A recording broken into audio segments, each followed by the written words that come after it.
Assalamualaikum warahmatullahi wabarakatuh.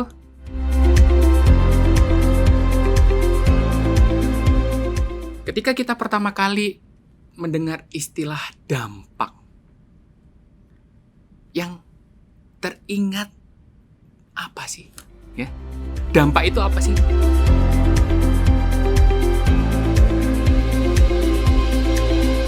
Jadi, kalau secara definisi, ya, dampak adalah hasil perubahan yang disebabkan oleh organisasi. Ya, organisasi itu apa? Organisasi kita, perusahaan kita, yayasan kita yang kita buat. Dampak itu dapat berbentuk positif dan negatif, maupun dampak itu dapat sesuai yang kita rencanakan ataupun yang tidak kita inginkan. Tapi kalau kita melihat terkait dengan definisi berdasarkan KBBI, ya, adalah di sini adalah pengaruh kuat yang mendatangkan akibatnya baik negatif maupun positif. Jadi, dapat disimpulkan bahwa dampak adalah hasil dari perubahan yang disebabkan oleh aktivitas yang dilakukan oleh kita, dapat berbentuk positif maupun negatif, sesuai dengan tujuan yang kita rencanakan maupun yang tidak kita rencanakan dan tidak kita inginkan. Ya, Bapak Ibu, kalau dikatakan untuk apa sih kita mengukur dampak ini, gitu ya? Kenapa sih organisasi atau perusahaan kita ini mengukur dampak, gitu ya? Apa manfaatnya dampak itu tersebut? Jadi dampak itu, apabila kita mengukur dampak, minimal kita yang pertama adalah apa? Mengetahui, ya, dampak yang kita ciptakan dari organisasi atau proyek kita, ya. Baik itu dampak terkait dengan lingkungan, dampak terkait dengan ekonomi, dan dampak terkait dengan sosial yang diciptakan oleh organisasi kita. Kemudian kita dapat mengetahui keefektifan program CSR yang kita buat, program CSR atau activity yang kita buat. Kemudian kita supaya tahu dalam meningkatkan atau memaksimalkan dampak positif yang kita ciptakan, kemudian kita minimalkan dampak negatif. Dalam hal ini apa? Berarti kita melakukan mitigasi resiko atas kegiatan proyek atau program yang kita lakukan. Kemudian apa lagi? Ya, kita jadinya kalau kita sudah mengukur dampak, kita dapat mengetahui nih cara mengumpulkan informasi, data yang berkualitas agar kita dapat gunakan untuk perbaikan ke depannya. Kemudian mungkin yang terakhir, kita dapat membuktikan nilai tersebut, ya, nilai atau value yang kita ciptakan kepada stakeholders kita. Jadi erat kaitannya dengan apa? Creating share value atau CSV, ya. Perhitungan dampak ini adalah dapat membuktikan bahwa impact creation atau value creation melalui program-program CSV yang kita buat. Kemudian, sebelum kita ngomongin lebih lanjut terkait dengan dampak, ya, ada 3 aspek penting yang harus kita ketahui dalam mengelola dampak. Ya, yang pertama adalah kita mengetahui dimensi dampak. Kemudian yang kedua, kita memahami bahasa yang sama yang kita gunakan, ya, dalam memahami tentang theory of change atau teori perubahan.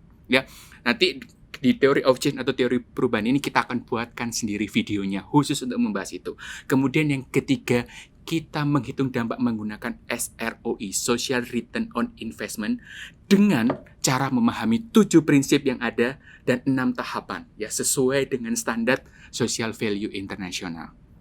Ya, langsung kita masuk ke dalam apa sih dimensi dampak itu. Ada 5 dimensi dampak, ya, yang ada berdasarkan Impact Management Project. Sebelumnya kita membahas 5 dimensi dampak tersebut, kita bahas sejenak yuk, apa sih itu definisi social responsibility, ya.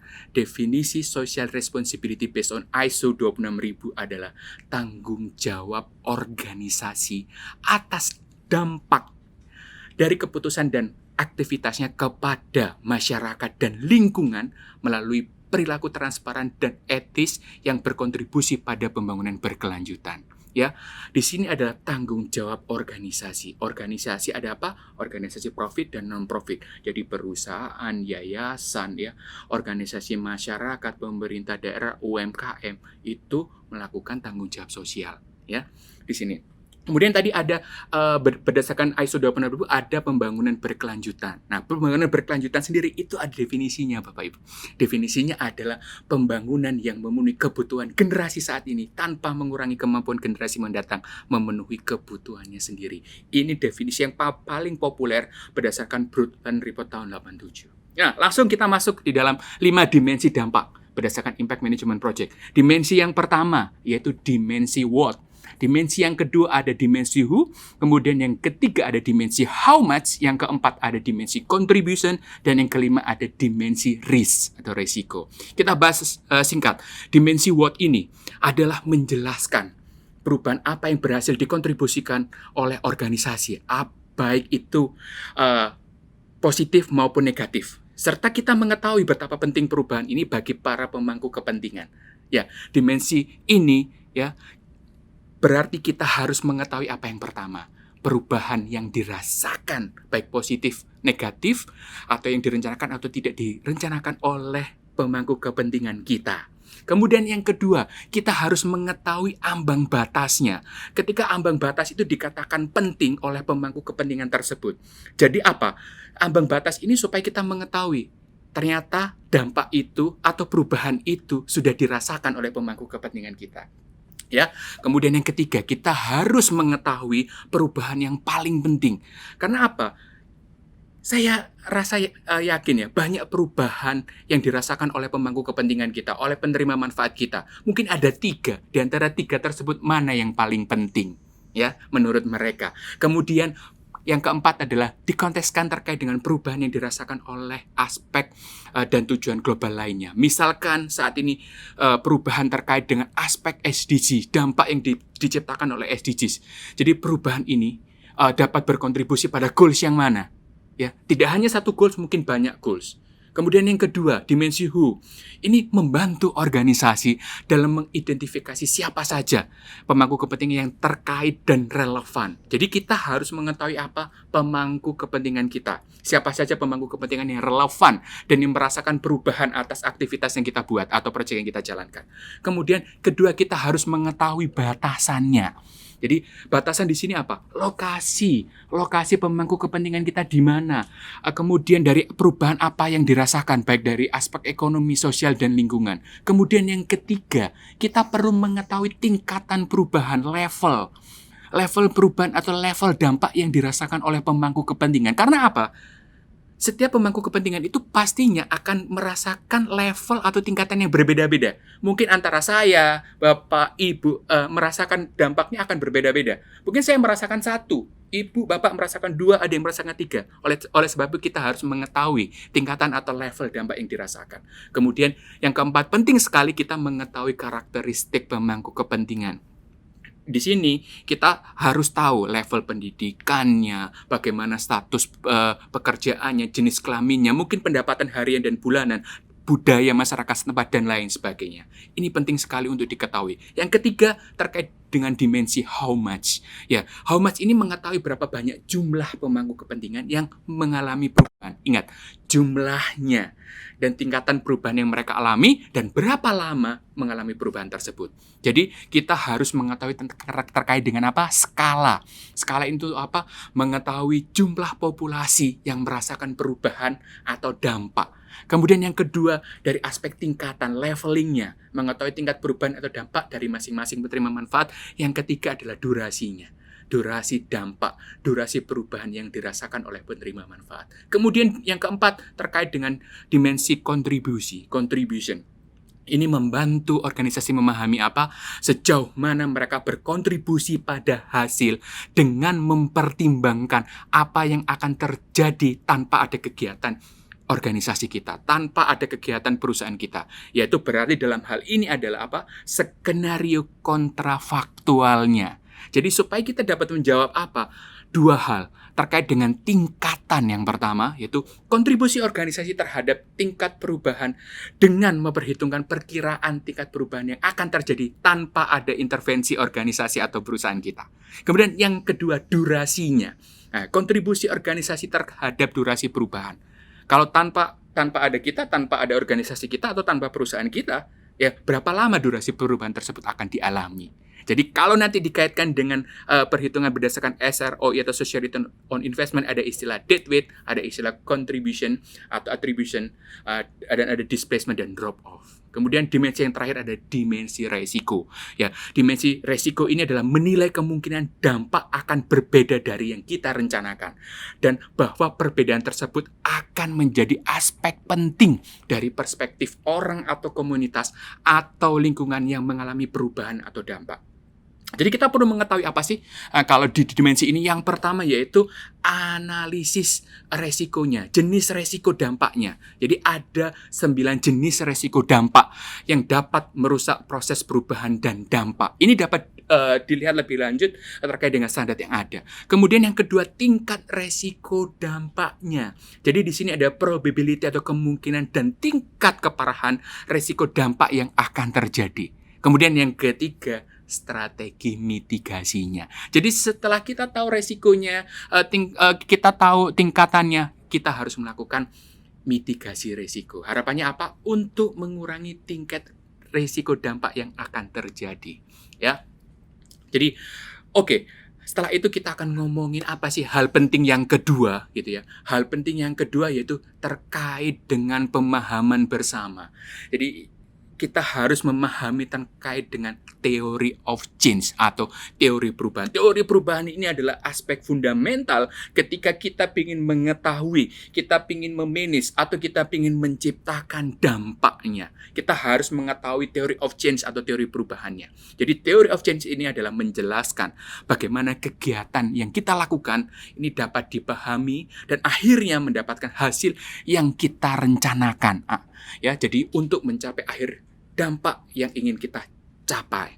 Di sini teori of change ini dapat memberikan langkah-langkah untuk memastikan aktivitas dan sumber daya yang digunakan sesuai dengan perubahan yang akan kita inginkan. Ya, apa sih teori of change itu? Biasanya kita mengenal istilah ada input, activity, output, outcome, dan impact. Ya. Di sini apa? Kalau untuk perencanaan nanti di dalam kita mendesain, pasti kita akan mulai dari aspek dampak apa yang ingin kita capai, impact apa yang ingin kita create, gitu ya. Kemudian kita backwards ke belakang, ada outcomes-nya, bagaimana yang harus kita capai, output apa saja yang harus kita lakukan, activity yang harus kita lakukan, dan input yang kita butuhkan. Tetapi di dalam evaluasi, di dalam kita menghitung dampak, kita mengidentifikasi dari input apa dulu yang diberikan oleh pemangku kepentingan atau stakeholder, activity yang dijalankan, outputnya, outcome hingga impact. Sebagai pengantar, activity adalah kegiatan yang dijalankan. Output adalah ringkasan kuantitatif hasil dari aktivitas. Outcomes adalah perubahannya, changes-nya dari sebuah aktivitas, perubahan yang terjadi. Kemudian impact yang sudah dimoneterkan, yang sudah diciptakan, dikurangi dengan beberapa parameter-parameternya yang diciptakan oleh organisasi kita. Ya, kita akan membahas detail mengenai theory of change ini di video kita yang lainnya. Ya, jadi harus diperhatikan juga, harus dilihat juga. Kemudian yang ketiga, aspek pentingnya apa? Kita menghitung dampak menggunakan social return on investment. Ya, social return on investment ini sangat populer, dipopulerkan dan diinisiasi oleh Social Value International. Ada 7 prinsip dan 6 tahapan di dalam perhitungan SROI. Nah, apa saja sih sebenarnya 7 prinsip dan 6 tahapan tersebut? Sebelumnya kita lihat apa sih SROI ini, barang apa sih SROI ini, ya. Jadi SROI ini merupakan alat ukur untuk mengetahui berapa besar perubahan nilai sosial, nilai ekonomi, dan lingkungan yang diciptakan oleh suatu aktivitas, proyek atau program CSR atau investasi sosial kita. Jadi kalau dulu Bapak Ibu mengenal istilah ROI, Return on Investment, tapi sekarang ada tambah huruf S-nya, yaitu Social Return on Investment. Jadi aspeknya nggak hanya aspek ekonomi saja, tapi ada aspek sosial dan lingkungannya. Kemudian SROI ini merupakan kerangka kerja, jadi untuk mengukur dan menghitung. Pendekatannya digunakan secara partisipatif.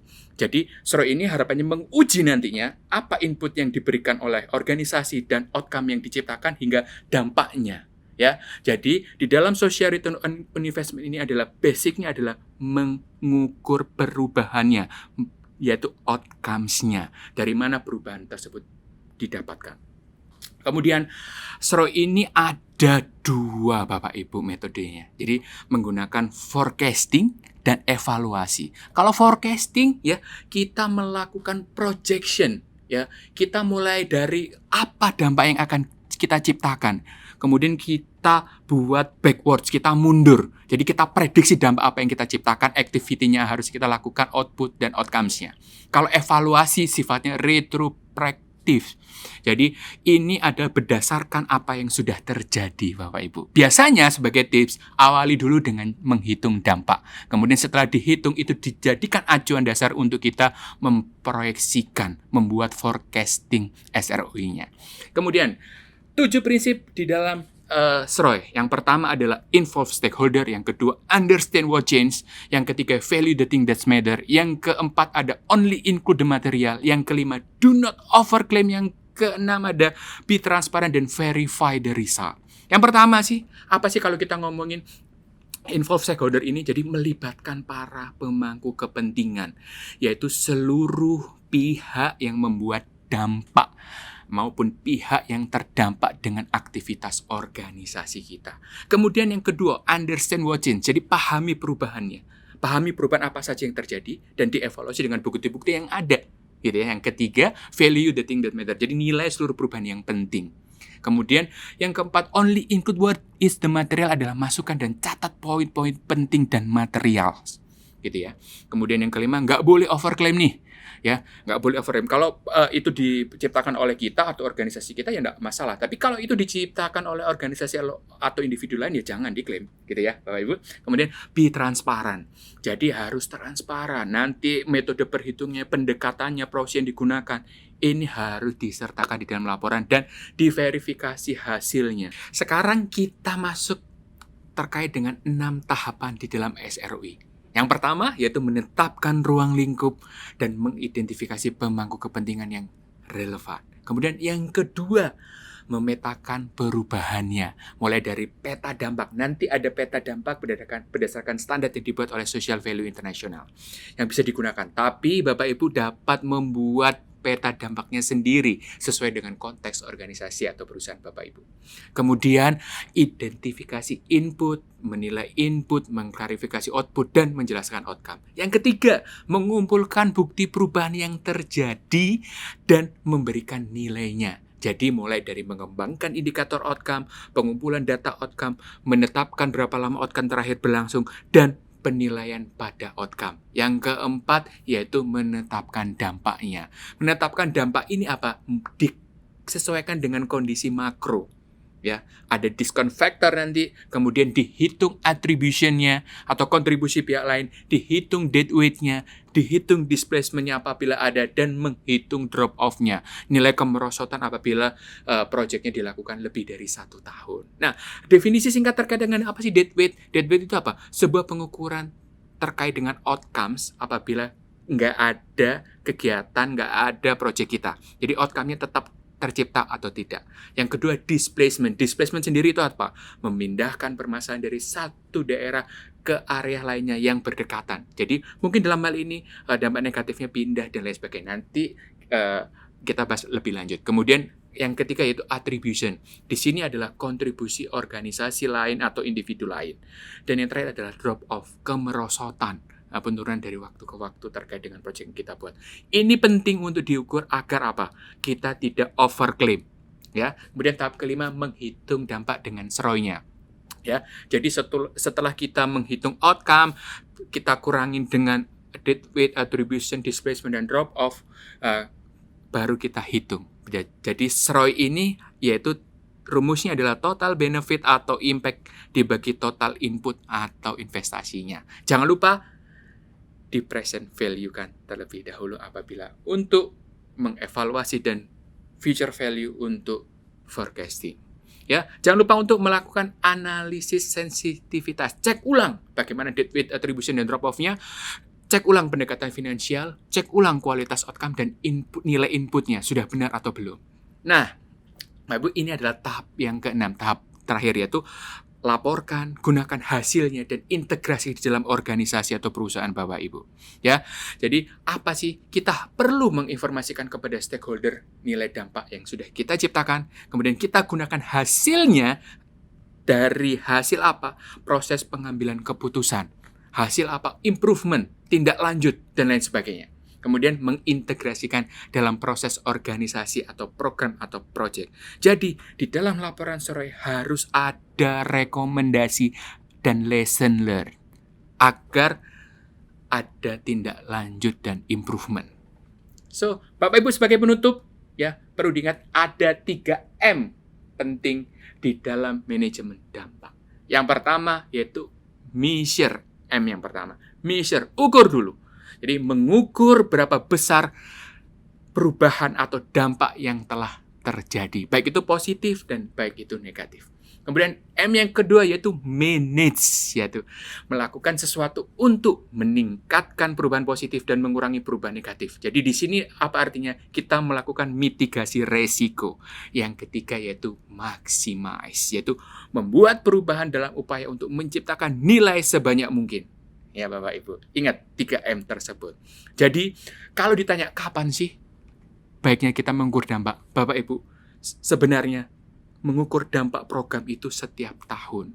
Karena biaya investasi yang dikeluarkan di awal tahun, bagaimana dampaknya di akhir tahun. Sama seperti membuat laporan keuangan. Sebagai penutup, kalau kita tidak melakukan sekarang, menghitung dampak program atau proyek kita, terus kapan lagi? Kalau tidak kita yang menghitung, nanti melakukan manage dan memaksimalkan dampak organisasi dari proyek yang kita buat, terus siapa lagi? Jadi Bapak Ibu, selamat menghitung, selamat memanage dan memaksimalkan dampak. Terima kasih. Oke, jangan lupa like, share, subscribe, dan klik tombol notifikasi untuk terus mendapatkan update konten dari yang kami buat. Terima kasih. Wassalamualaikum warahmatullahi wabarakatuh. Salam keberlanjutan.